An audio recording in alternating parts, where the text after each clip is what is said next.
Good afternoon, everybody. Happy Thursday for the Friday reading. um, I wanted to go live today because I've got a bunch of stuff going on tomorrow and I don't think I can squeeze it in. Some people have said that, in my real life have said, boy, you look really sunburned. And I am. JP and I spent a little bit too much time outside last weekend, and we plan on spending more time outside over the 3-day Memorial Day holiday. So I'm sure I'll be getting more sun. Anyway, I just wanted to thank everybody for joining today. I'm going to continue with the reading. Let me make sure that I'm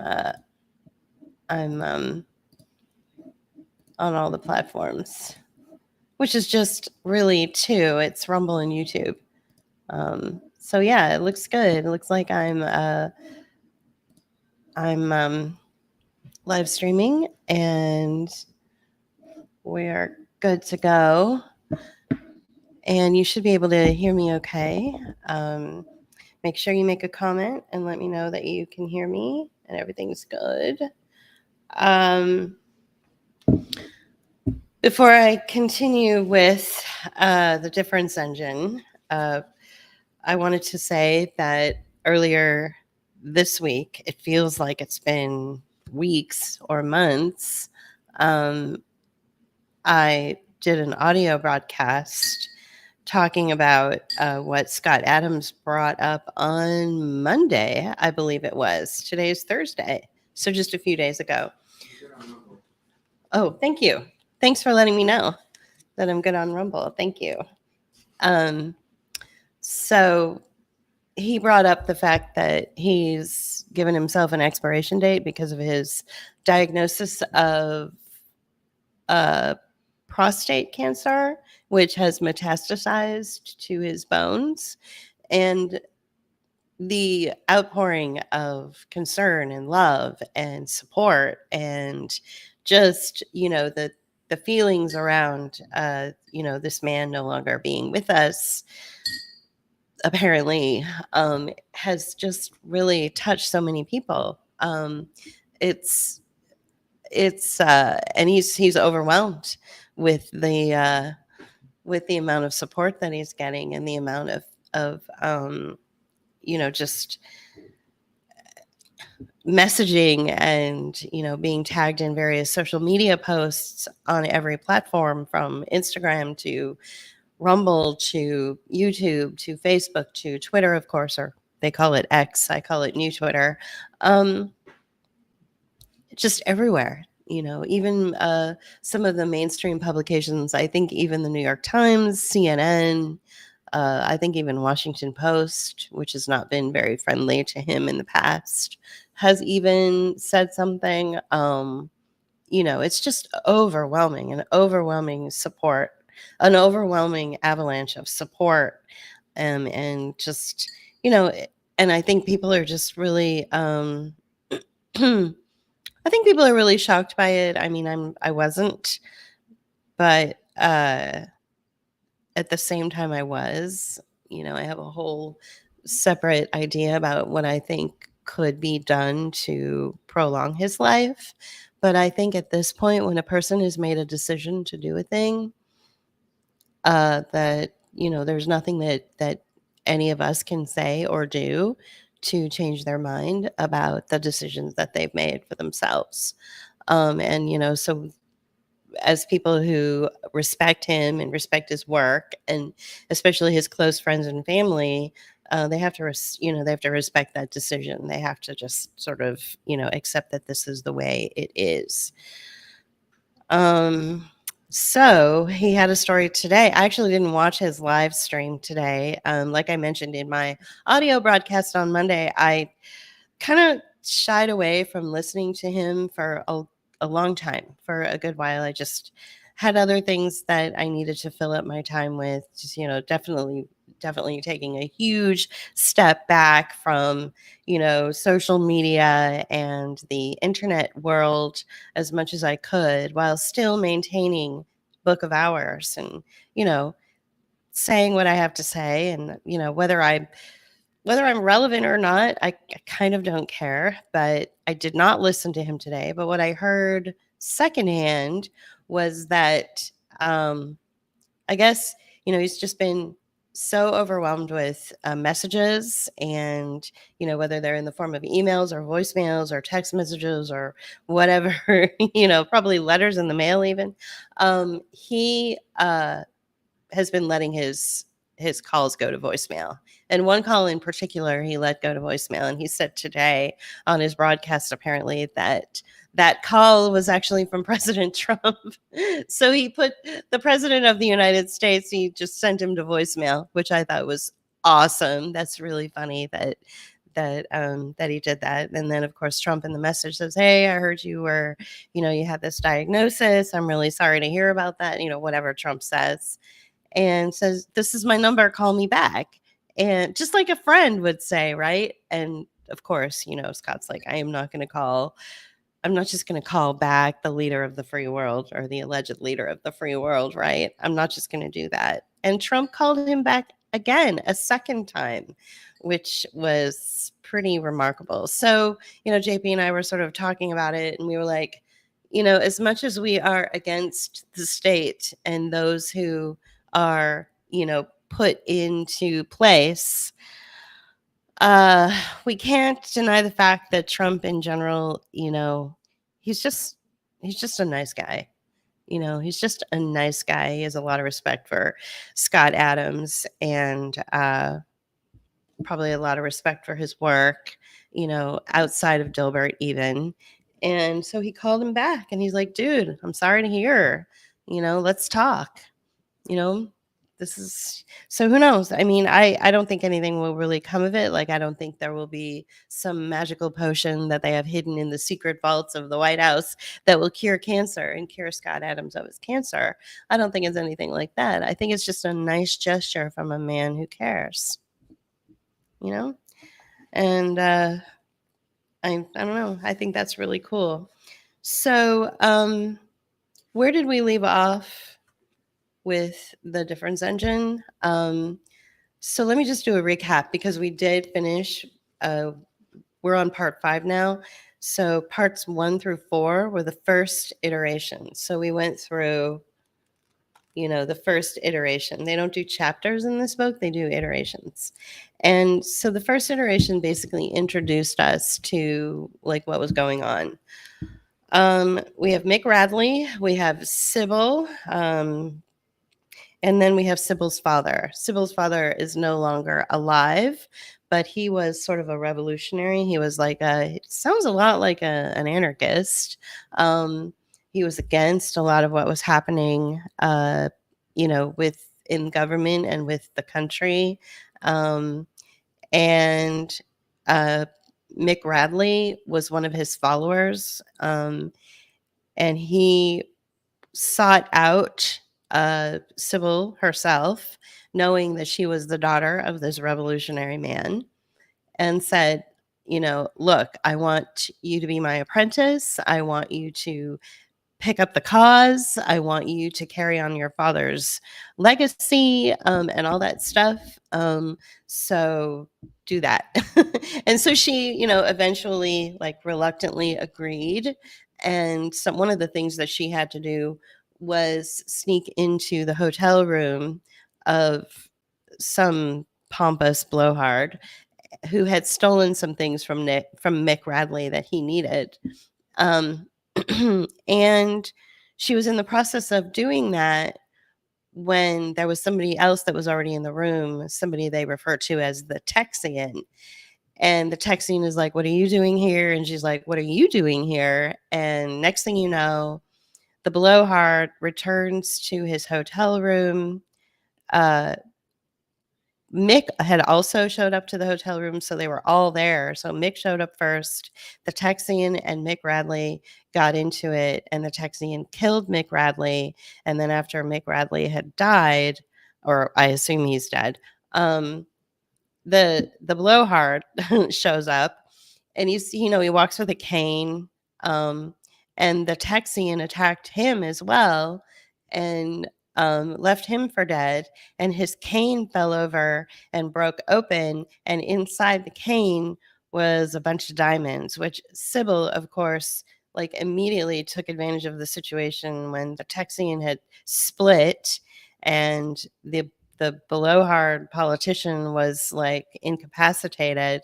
She scooped up as many diamonds as she could and held them in her dress and took off. And so that's where we are.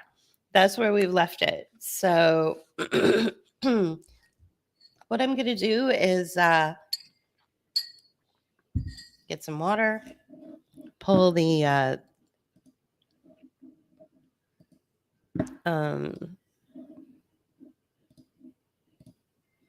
this up. There you go. And I will read. Okay, so this one's called Derby Day, and we're beginning the second iteration. So he is frozen in mid-stride as he edges diagonally into the depths of the holiday crowd. The angle of aperture has captured a fraction of his face, his high cheekbone, thick dark beard trimmed close, right ear, stray lock of hair visible between corduroy coat collar and striped cap. The cuffs of his dark trousers, buttoned tight and leather spats above hobnailed walking boots, are speckled to the shins with the chalky mud of Surrey. The left epaulette of his worn waterproof coat buttons sturdily over the strap of a military-issue binocular case. The lapels flap open in the heat, showing stout gleaming toggles of brass. His hands are jammed deep in his long coat's pockets. By the way, I'm reading this for the first time with you, so I've never read this book before until this live reading. His name is Edward Mallory. He tramped through a lacquered gleam of carriages, blindered horses cropping noisily at the turf amid childhood smells of harness, sweat, and grassy dung. His hands inventoried the contents of his various pockets, keys, cigar case, billfold, card case. The thick staghorn handle of the multi-bladed Sheffield knife, field notebook, most precious item of all, a handkerchief, a pencil stub, a few loose shillings. A practical man. Dr. Mallory knew that every sporting crowd has its thieves, none of them dressed to match their station. Anyone here might be a thief. It is a fact. It is a risk. A woman blundered into Mallory's path, and his hobnails tore the flounce of her skirt. Turning and wincing, she tugged herself loose with a squeak of crinoline as Mallory touched his cap and marched quickly on. Some farmer's wife, a clumsy, great, red-cheeked creature, civilized and English as a dairy cow. Mallory's eye was still accustomed to a wider breed. The small, brown wolf women of the Cheyenne, with their greased black braids and beaded leather leggings. The hoop skirts in the crowd around him seemed more aberrant. The hoop skirts in the crowd around him seemed some aberrant stunt of evolution. The daughters of Albion had got a regular scaffolding under there now, all steel and whalebone. Bison. That was it. American bison. Just that very hoop skirt silhouette. When the big rifle took them down, they had a way of falling in the tall grass, suddenly legless, a furry hillock of meat. The great Wyoming herds would stand quite still for death, merely twitching their ears in puzzlement at the distant report of the rifle.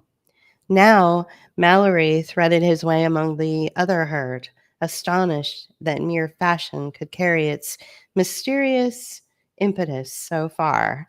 The men, among their ladies, seemed a different species, nothing so extreme, save perhaps their shiny toppers, though the inner eye refused to find any hat exotic. He knew too much about hats, knew too many of the utterly mundane secrets of their manufacturer. He could see at a glance that most of the hats around him were dead cheap, engine made, pre-cut in a factory, very nearly as fine as a craftsman hatter's work, and at half the price or less. He had helped his father in the little haberdashery in Lewes. Punching, stitching, blocking, and sewing. His father, dipping felt in the mercury bath, had seemed not to mind the stench. Mallory was not sentimental about the eventual death of his father's trade. He put it from his mind, seeing that drink was being sold from a striped canvas tent, men crowding the counter, wiping foam from their mouths. A thirst struck him at the sight of it. Veering around a trio of sporting gents, crops under their arms, who argued the day's odds, he touched the counter and tapped it with a shilling. "Pleasure, sir?" asked the barman. "A hucklebuff." "Sussex man, sir?" "Oh, are you a Sussex man, sir?" "I am." "Why?" "Can't make you a proper hucklebuff, sir, as I haven't the barley water," the fellow explained, looking briskly sad. "Not much call for it outside Sussex." "Very nearly 2 years since I've tasted hucklebuff," Mallory said. "Mix you a lovely bumbo, sir? Much like a hucklebuff? No? A good cigar, then. It's only a tuppence. Fine Virginia weed." The barman presented a crooked cheroot from a wooden box. Mallory shook his head. "When I've the taste for something, I'm a stubborn man. It's a hucklebuff or nothing." The barman smiled. "Won't be drove? A Sussex man, sure. I'm a county man myself. Take this fine cigar, grad, sir, with my compliments." "Very decent of you," Mallory said, surprised. He strolled off, shaking a lucifer from his cigar case. Firing the match on his boot, he puffed the cheroot into life and tucked his thumbs jauntily in the armholes of his waistcoat. The cigar tasted like damp gunpowder. He yanked it from his mouth. A cheap paper band girdled the foul greenish-black leaf, a little foreign flag with stars and bars and the motto, "Victory Brand." Yankee war rubbish. He flung it away so that it bounced, sparking from the side of a gypsy wagon where a dark-headed child in rags snatched it quickly up. To Mallory's left, a spanking new steam gurney chugged into the crowd, the driver erect at his station. As the man drew his brake lever, a bronze bell clanged in the gurney's maroon prow, people scattering sulkily before the vehicle's advance. Above them, passengers lounged in velvet coach seats, the folding spark shield accordioned back to admit the sun. A grinning old swell in kid gloves sipped champagne with a pair of young misses, either daughters or mistresses. The gurney's door gleamed with a coat of arms, cogwheels azure, and crossed hammers argent. Some rad's emblem unknown to Mallory, who knew the arms of every savant lord, though he was weak on the capitalists. The machine was headed east toward the Derby garages. He fell in behind it, letting it clear his path, easily keeping pace and smiling as Draymond struggled with frightened horses, pulling his notebook from his pocket, stumbling a little in the gouged turf tracks of the Brahman's thick wheels. He thumbed through the colorful pages of his spotter's guide. It was last year's edition. He could not find the coat of arms. Pity, but it meant little when new lords were ennobled weekly. As a class, the lordships dearly loved their steam chariots. What time is it? 2:22. Somebody has a meeting at 2:30. I don't want him to forget. The machine set to course for the gouts of grayish vapor rising behind the pillared grandstands of Epsom. It humped slowly up the curb of a paved access road. Mallory could see the garages now, a long, rambling structure in the modern style, girdered in skeleton iron and roofed with bolted sheets of tin plate, its hard lines broken here and there by bright pennants, and tin-capped ventilators. He followed the huffing Landcraft until it eased into a stall. The driver popped valves with a steaming gush. Stable monkeys set to work with greasing gear as the passengers decamped down a folding gangway. The Lord and his two women passing Mallory on their way toward the grandstand. Britain's self-made elite. They trusted he was watching and ignored him serenely. The driver lugged a massive hamper in their wake. Mallory touched his own striped cap, identical with the driver's, and winked. But the man made no response. Strolling the length of the garages, sporting steamers from his guidebook, Mallory marked each new sighting with his pencil stub and a small thrill of satisfaction. Here was Faraday, great savant physicist of the Royal Society, and there Colgate, the soap magnate, and here a catch indeed, the visionary builder Brunel. A very few machines bore old family arms, landowners whose fathers had been dukes and earls when such titles had existed. Some of the fallen old nobility could afford steam. Some had more initiative than others and did what they could to keep up. Arriving at the southern wing, Mallory found it surrounded by a barricade of clean new sawhorses smelling of pitch. The section reserved for the racing steamers was patrolled by a squad of uniformed foot police. One of them carried a spring-wind Colt's mansley of a model familiar to Mallory, the Wyoming expedition having been provided with 6 of them. Let me get a drink.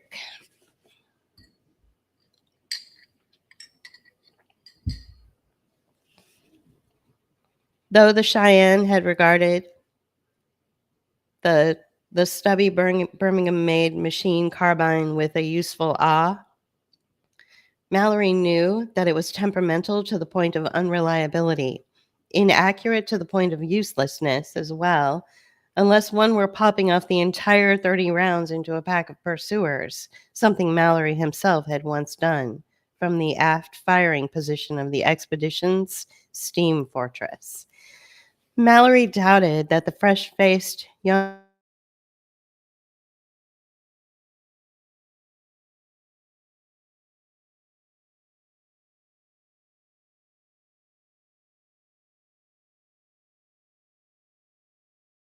was carefully shielded from spies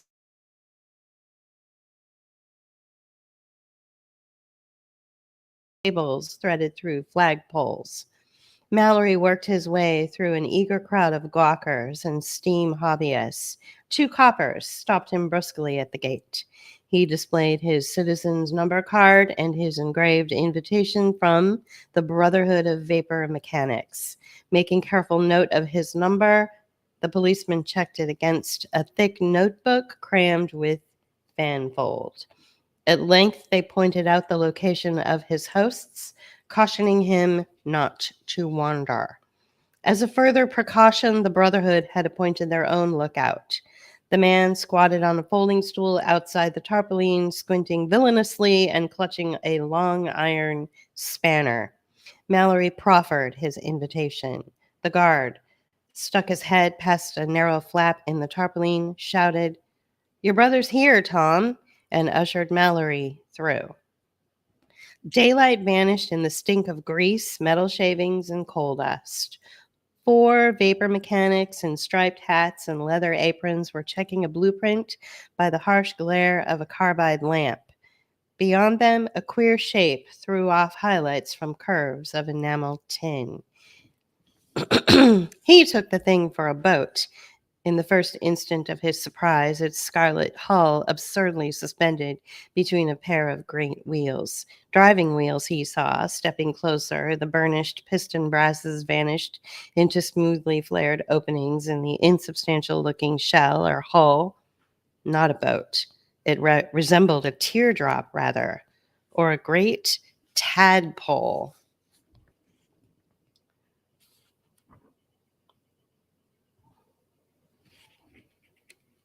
Sorry, page stuck together. A third wheel, quite small and vaguely comical, was swivel-mounted at end of the long, tapered tail. He made out the name painted in black and gilt across the bullboat's prow beneath a carved expanse of delicately leaded glass. Zephyr. Come, Ned, join us, his brother sang out, beckoning. Don't be shy. The others chuckled at Tom's sauciness as Mallory strode forward, his hobnails scraping the floor. His little brother Tom, 19 years old, had grown his first mustache. It looked as though a cat could lick it off. Mallory offered his hand to his friend, Tom's master. Mr. Michael Godwin, sir, he said. Dr. Mallory, sir, said Godwin, a fair-haired engineer of 40 years, with mutton-chop whiskers over cheeks pitted by smallpox. Small and stout, with shrewd, hooded eyes, Godwin began a bow, thought better of it, clapped Mallory gently across the back, and introduced his fellows. They were Elijah Douglas, a journeyman, and Henry Chesterton, a master of the second degree. A privilege, sirs, Mallory declared. I expected fine things from you, but this is a revelation. What do you think of her, Dr. Mallory? Well, a far cry from our steam fortress, I should say.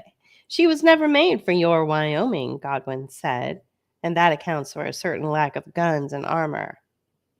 Form emerges from function, as you so often told us. Small for a racing gurney, isn't she? Mallory ventured, somewhat at a loss. Peculiarly shaped. Built upon principles, sir, newly discovered principles indeed, and a fine tale behind her invention having to do with a colleague of yours. You recall the late Professor Rudwick, I'm sure? Ah, yes, Rudwick. Mallory muttered, then hesitated. Hardly your new principal man, Rudwick. Douglas and Chesterton were watching him with open curiosity. We were both paleontologists, Mallory said, suddenly uncomfortable. But the fellow fancied himself gentry of a sort, put on fine airs, and entertained outmoded theories, rather muddy in his thinking, in my opinion. The two mechanics looked doubtful. I'm not one to speak ill of the dead, Mallory assured them. Rudwick had his friends, I've had mine, and there's an end to it. You do remember, Godwin persisted, Professor Rudwick's great flying reptile? Quetzalcoatlus? Sorry, I can't pronounce the word. Mallory said, indeed, that was a coup. One can't deny it. They've studied its remains in Cambridge, Godwin said, at the Institute of Engine Analytics. I plan to do a bit of work there myself on the Brontosaurus, Mallory said, unhappy with the direction the conversation seemed to be taking. You see, Godwin continued, the cleverest mathematicians in Britain were snug there, spinning their great brass, while you and I froze in the mud of Wyoming, pecking holes in their cars to puzzle out how a creature of such a size could fly. I know about the project, Mallory said. Rudwick published on the topic, but pneumodynamics isn't my field. Frankly, I'm not sure there's much to it scientifically. It seems a bit, well, airy, if you follow me, he smiled. Great practical applications, possibly, Godwin said. Lord Babbage himself took a hand in the analysis. Mallory thought about it. I'll concede there's likely something to pneumatics then, if it's caught the eye of the great Babbage. To improve the art of ballooning, perhaps? Balloon flight? No, that's a military field. There's always ample funding for the sciences of war. No, sir, I mean in the practical design of machinery. A flying machine, you mean? Mallory paused. You're not trying to tell me this vehicle of yours can fly, are you? The mechanics laughed politely. No, Godwin said, and I can't say that all that airy engine spinning has come to much directly, but we now understand certain matters having to do with the behavior of air in motion. The principles of atmospheric resistance, new principles, little known as yet. But we mechanics, said Mr. Chesterton proudly, we've put them to practical use, sir, in the shaping of our Zephyr. Line streaming, we call it, Tom said. So you've line streamed this gurney of yours, huh? That's why it looks so much like Like a fish, Tom said. Exactly, said Godwin. A fish. It's all to do with the action of fluids, you see. Water, air, chaos and turbulence. It's all in the calculations. Remarkable, Mallory said. So I take it that these principles of turbulence, a sudden blustering racket, erupted from a neighboring stall. The walls shook, and a fine sifting of soot fell from the ceiling. Well, that'll be the Italians, Godwin shouted. They brought in a monster this year. Makes a mortal hogo of a steak, Tom complained. Godwin cocked his head. Hear them try rods clacking on the downstroke? Bad tolerances. Slovenly foreign work. He doffed his cap and dusted soot against his knee. Mallory's head was ringing. Let me buy you a drink, he shouted. Godwin clapped his ear blankly. What? Mallory pantomimed, lifted a fist to his mouth with his thumb cocked. Godwin grinned. He had a quick bellowed word with Chesterton over the blueprints. Then Godwin and Mallory ducked out into the sunshine. Bad tri-rods, the guard outside said smugly. Godwin nodded and handed the man his leather apron. He took a plain black coat instead and traded his engineer's cap for a straw wide-awake. They left the racing enclosure. I can only spare a few minutes, Godwin apologized. The master's eye melts the metal, as they say. He hooked a pair of smoked spectacles over his ears. Some of these hobbyists know me and might try to follow us. But never mind that. It's good to see you again, Ned. Welcome back to England.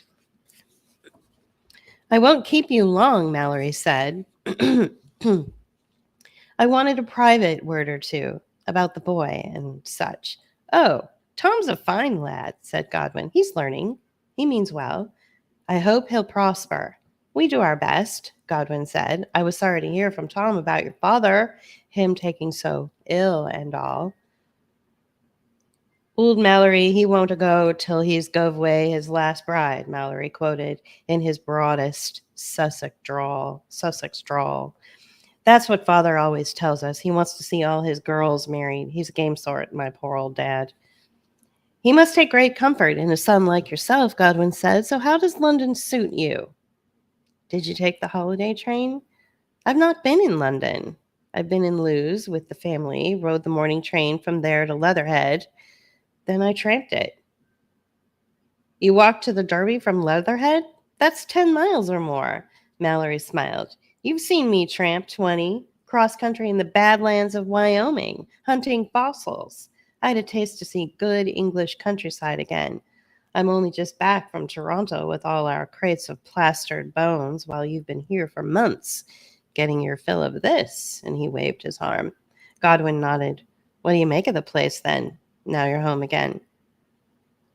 London Basin anticline, Mallory said. Tertiary and Eocene chalk beds, bit of modern flinty clay. Godwin laughed. We're all of us modern flinty clay. Here we go, then. These lads sell a decent brew. They walked down a gentle slope to a crowded dray laden with ale kegs. The proprietors had no Hufflepuff. Mallory bought a pair of pints. It was good of you to accept our invitation, Godwin said. I know that you're a busy man, what with your famous geologic controversies and such. No busier than yourself, Mallory said. Solid engineering work, directly practical and useful. I envy that, truly. No, said Godwin. That brother of yours, he thinks the world of you, and so do we all. You're the coming man, Ned. Your star is rising. We had excellent luck in Wyoming, certainly, Mallory said. We made a great discovery, but without you and your steam fortress, those redskins would have made short work of us. They weren't so bad once they cozied up and had a taste of whiskey. Your savage respects British steel, Mallory said. Theories of old bones don't much impress him. Well, Godwin said, I'm a good party man, and I'm with Lord Babbage.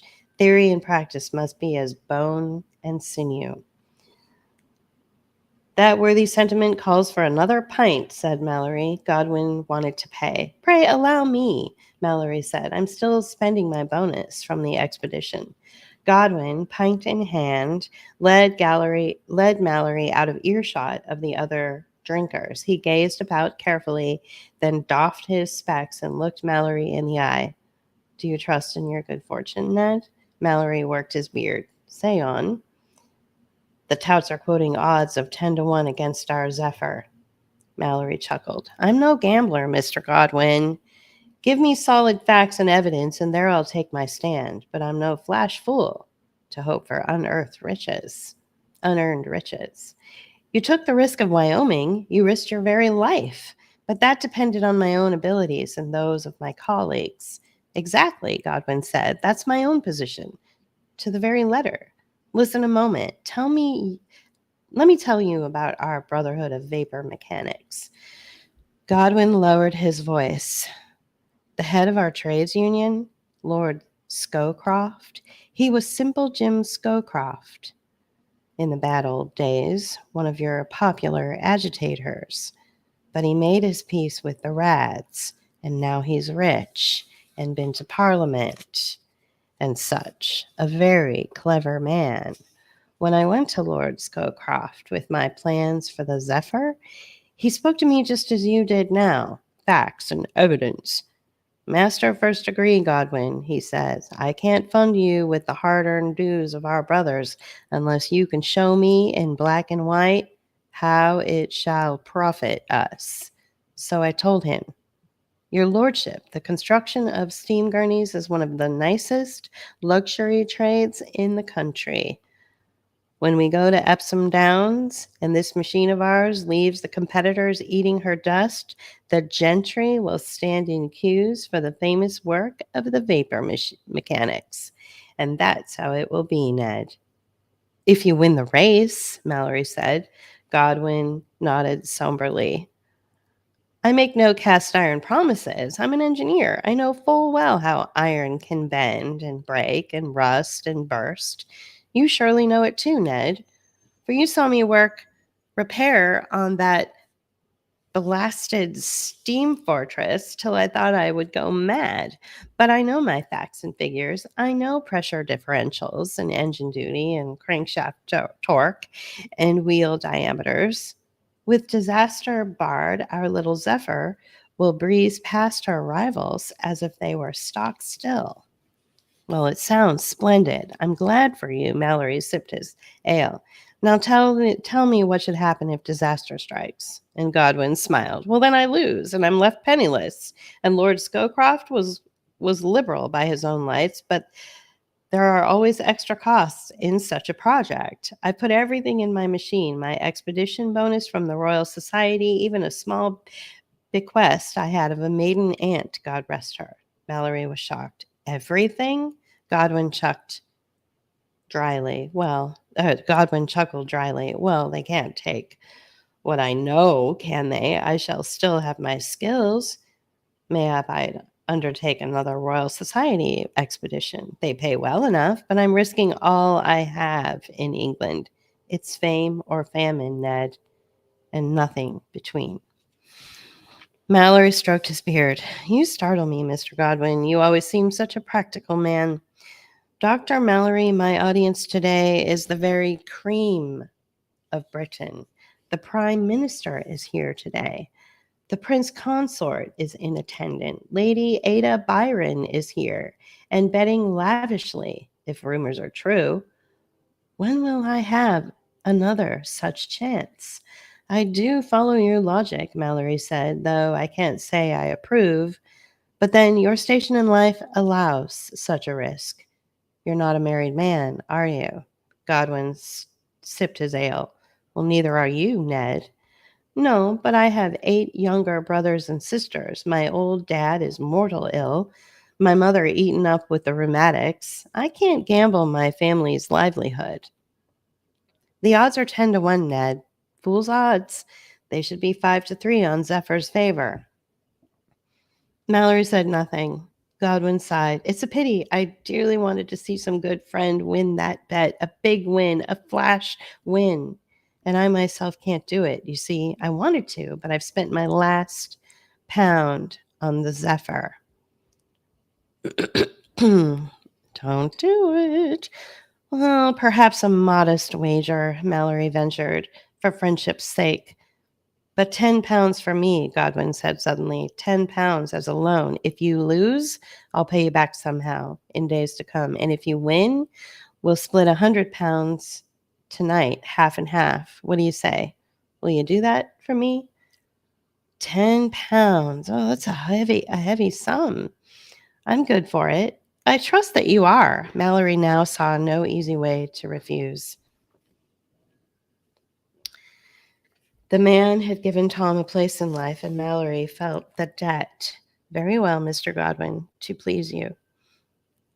You shan't regret it, Godwin said. He brushed ruefully at the frayed sleeves of his frock coat. £50. I can use it. A triumphant inventor on the rise in life and such. Shouldn't have to dress like a parson. I shouldn't think you'd waste good money on vanities. It's not vanity to dress as befits one's station. Godwin looked him over, sharp-eyed. That's your old Wyoming thumping coat, isn't it? Well, it's a practical garment, Mallory said, but it's not for London, not for giving fancy lectures to fine London ladies with a modish taste in natural history. Well, I'm not ashamed of what I am, Mallory said stoutly. Simple Ned Mallory, Godwin nodded. Come to Epsom in an engineer's cap so the lads won't feel anxious at meeting a famous savant. I know why you did that, Ned, and I admire it, but mark my word, you'll be Lord Mallory someday.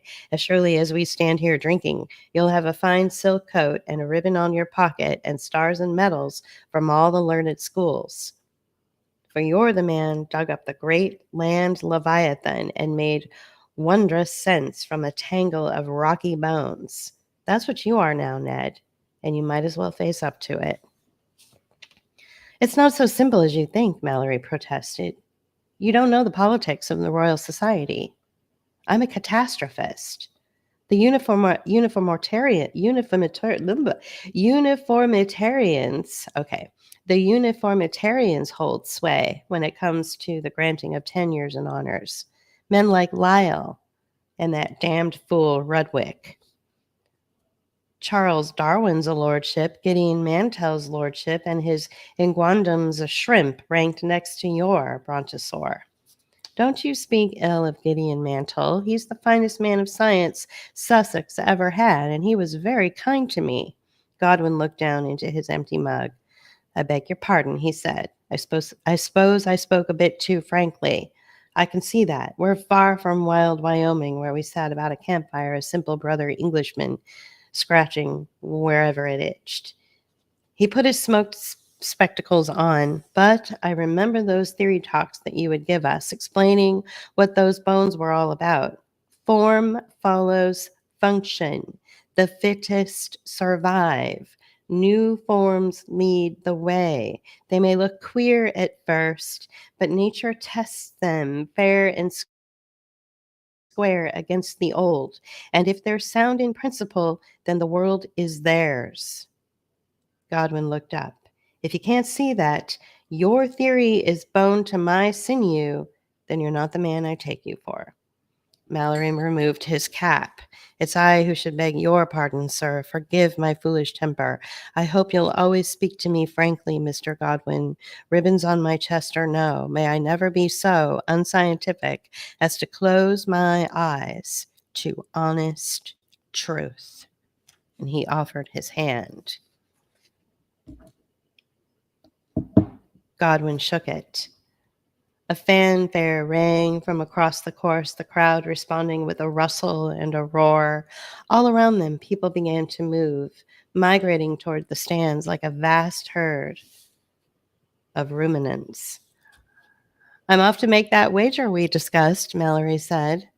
I must get back to my lads. Join us after the run to split the winnings? Certainly, Mallory said. Let me take that empty pint, Godwin offered. Mallory gave it to him and walked away. So we have about 15 more minutes before the end of the broadcast. I hope you're enjoying this so far. I am. I have to say, I don't know why it is, but lately I've been finding with stories that I read shows that I watch, movies I watch, I find myself really appreciating the dialogue between men. It feels richer. It feels deeper. And I don't know why writers are making the dialogue between women or the dialogue between women and men. I don't know why there's that lack of depth there. But it's frustrating. And so I guess what we need are more writers to give women characters deeper thoughts and context and dialogue and all that. But I truly enjoyed the interaction between these two men in this last piece that I wrote. I really found myself I was just completely lost in their conversation, and their background and the history. They have a really strong history in Wyoming together. They went through a lot together, it sounds like. Um, so I truly enjoyed reading that. Probably more so than some of the dialogue between Mick Radley and Sybil, because it was very cat and mouse and silly and annoying, like sometimes dialogue is between men and women, and it seems like you can't get away from it. It's like, you know, it's like a game, whereas it needs to be something deeper and more profound. And trust has to be built. I don't feel like, when you're watching two characters that are of the opposite sex, there's so much cat and mouse game playing going on that there's no trust that is being established. There's no trust being built. So we're missing out on the color and dynamic of that relationship that could be. So, but you get that when two men are together. You get that you go a little bit deeper because there's no, well, if they're straight men, there's no flirtation. Or if there is, it's a different kind of flirtation. It's based in respect and understanding, like where these men's backgrounds have led them to this point. Okay, so let's move on to the next portion uh, of the second iteration, which again is titled Derby Day. Having taken leave of his friend, Mallory instantly regretted his promise. £10 was a stiff sum indeed. He himself has survived on little more per annum during his student days, and yet he considered strolling in the general direction of the bookmaker's canopied stalls. Godwin was a most exacting technician and a scrupulously honest man. Well, so I would say that if they have this rich history, they're really good friends. He probably got caught up in the moment when they, you know, um, had that reunion and made a promise, but doesn't necessarily mean that he has to go for, move forward with the bet. He's by himself. He could easily just change his mind, right? So Godwin was a most exacting technician and a scrupulously honest man. He had no reason whatever to doubt Godwin's estimates of the race's outcome, and a man who wagered handsomely on Zephyr might leave Epsom that evening with a sum equivalent to several years' income. If one were to bet £30 or even 40, Mallory had very nearly £50 on deposit in a city bank. Uh-oh, you know where this is going. The better part of his expedition bonus. He wore an additional 12 in the stained canvas money belt firmly cinched beneath his waistcoat. He thought of his poor father gone feeble with Hatter's madness, poisoned by mercury, twitching and muttering in the chair by the hearth in Surrey. So, you ever heard of the Mad Hatter? That's where that comes from. haberdasheries, I guess, caused the men who made the hats to go mad because of the chemicals in the fabric. He thought of his poor father, okay, who went mad. A portion of Mallory's money was already allocated for the coal that fed that hearth, the cold hearth in Surrey. Still, one might come away with £400. But no, he would be sensible and wager only the 10, fulfilling his agreement with Godwin. £10 would be a sharp loss, but one he could bear. He worked the fingers of his right hand between the buttons of his waistcoat, feeling for the buttoned flap of the canvas belt. He chose to place his bet with the thoroughly modern firm of Dwyer and Company rather than the venerable and perhaps marginally more reputable Tattersall's. He had frequently passed Dwyer's brightly lit establishment in St. Martin's Lane, hearing the deep, brassy whirring of the 3 engines they employed. He did not care to lay such a wager with any of the dozens of individual bookmakers elevated above the throng on their high stools, though they were nearly as reliable as the larger firms. The crowd kept them so. Mallory himself had witnessed the near lynching of a defaulting betting man at Chester. He still recalled the grisly shout of "Welsher," pitched like a cry of fire going up inside the railed enclosure, and the rush against a man in a black cap who was hurled down and savagely booted. Beneath the surface of the good-natured racing throng lay an ancient ferocity. He discussed the incident with Lord Darwin, who'd likened the action to the mobbing of crows.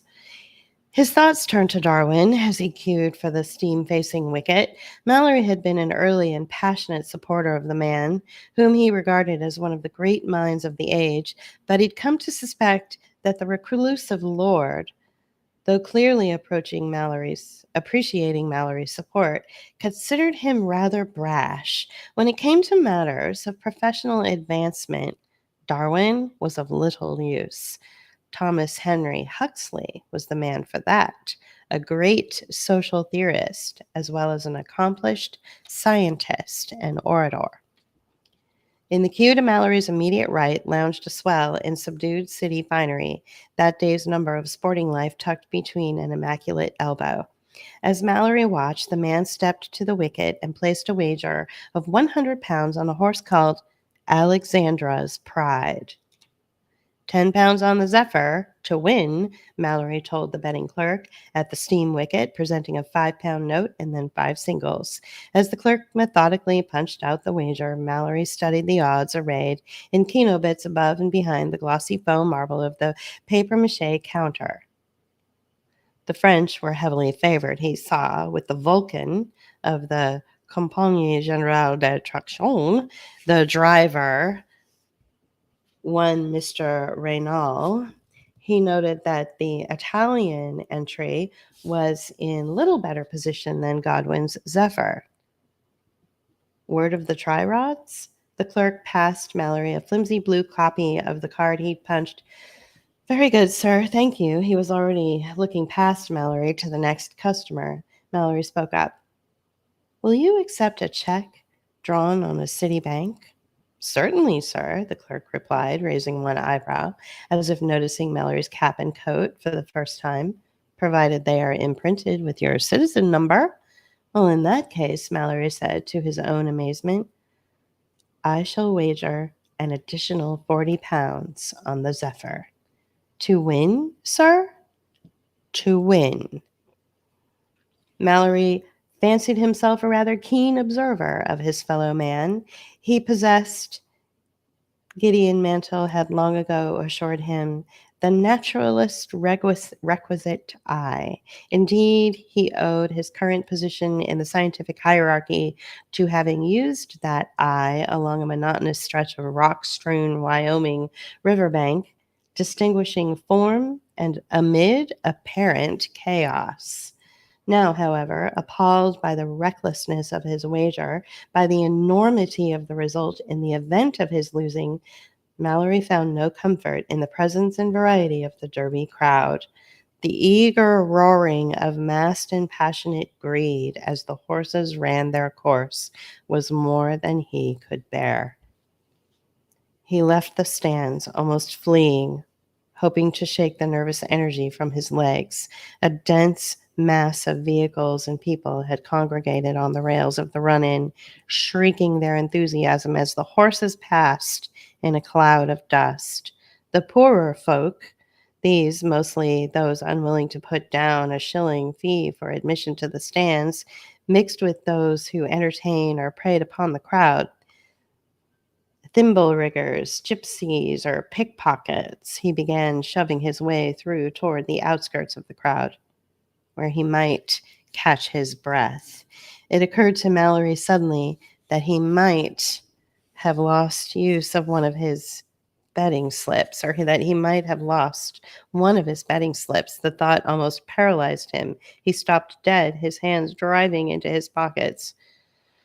No, the blue flimsies were still there, his tickets to disaster. He was almost trampled by a jostling pair of horses. Shocked and angered, Mallory grabbed at the harness of the nearer horse and caught his balance and shouted a warning. A whip cracked near his head. The driver was trying to fight his way free of the entangling crowd, standing on the box of an open brougham. The fellow was a racetrack dandy, caught up in a suit of the most artificial blue with a great paste ruby glinting in a cravat of lurid silk. Beneath the pallor of a swelling forehead, accentuated by dark, disheveled locks, his bright, gaunt eyes moved constantly so that he seemed to be looking everywhere at once, except at the racecourse, which still compelled the attention of everyone save himself and Mallory. A queer fellow and part of a queerer trio, for the passengers within the brougham were a pair of women. One, veiled, wore a dark, almost masculine dress, and as the brougham halted, she rose steadily and groped for its door. She tried to step free with a drunken wobble, her hands encumbered by a long wooden box, something like an instrument case, but the second woman made a violent grab for her veiled companion, yanking the gentlewoman back into her seat. Mallory, still holding the leather harness, stared in astonishment. The second woman was a red-haired tart, in the flash garments appropriate to a gin palace or worse. Her painted, pretty features were marked with a look of grim and utter determination. Mallory saw the red-haired tart strike the veiled gentlewoman. It was a blow both calculated and covert, jabbing her double knuckles into the woman's short ribs with a practiced viciousness. The veiled woman doubled over and collapsed back into her seat. Mallory was stung into immediate action. He dashed to the side of the brougham and yanked open the lacquered door. "What is the meaning of this?" he shouted. "Go away," the tart suggested. "I saw you strike this lady. How dare you?" The brougham hitched back into motion, almost knocking Mallory from his feet. Mallory recovered swiftly, dashed forward, and seized the gentlewoman's arm. "Stop at once." The gentlewoman rose again to her feet. Beneath the black veil, her rounded, gentle face was slack and dreamy. She tried to step free again, seeming unaware that the carriage was in motion. She could not get her balance. With a quite natural, ladylike gesture, she handed Mallory the long wooden box. Mallory stumbled, clutching the ungainly case with both hands. Shouts arose from the milling crowd, for the route's careless driving had infuriated them.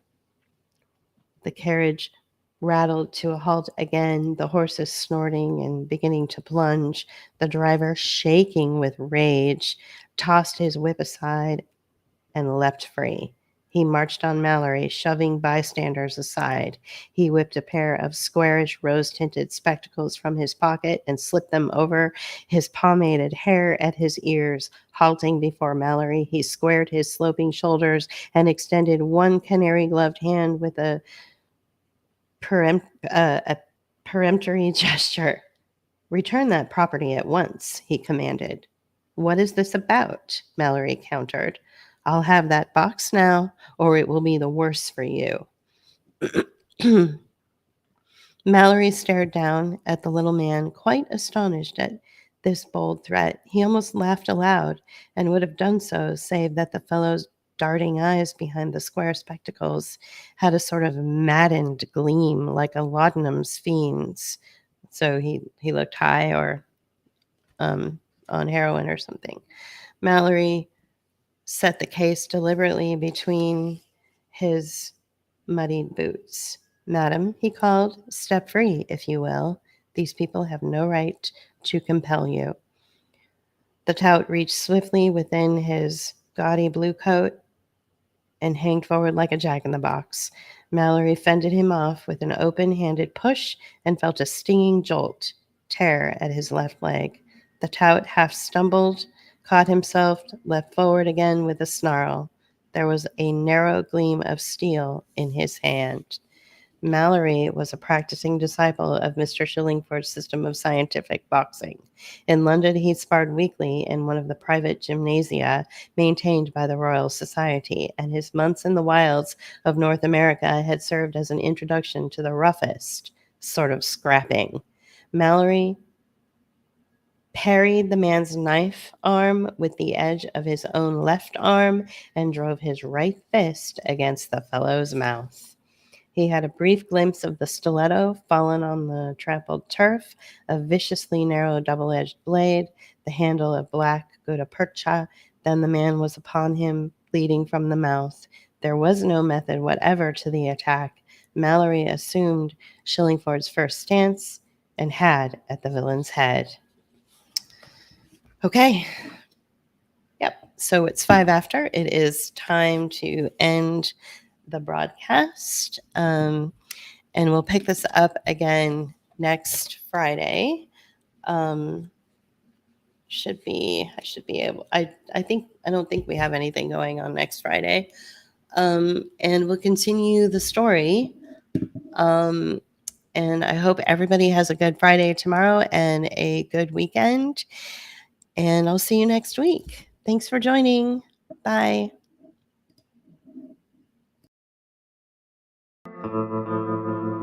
You can help us continue our work by becoming a patron at patreon.com/Book of Hours, or leave us a one-time donation at paypal.me/Book of Hours. Or you can use Cash App. Thank you.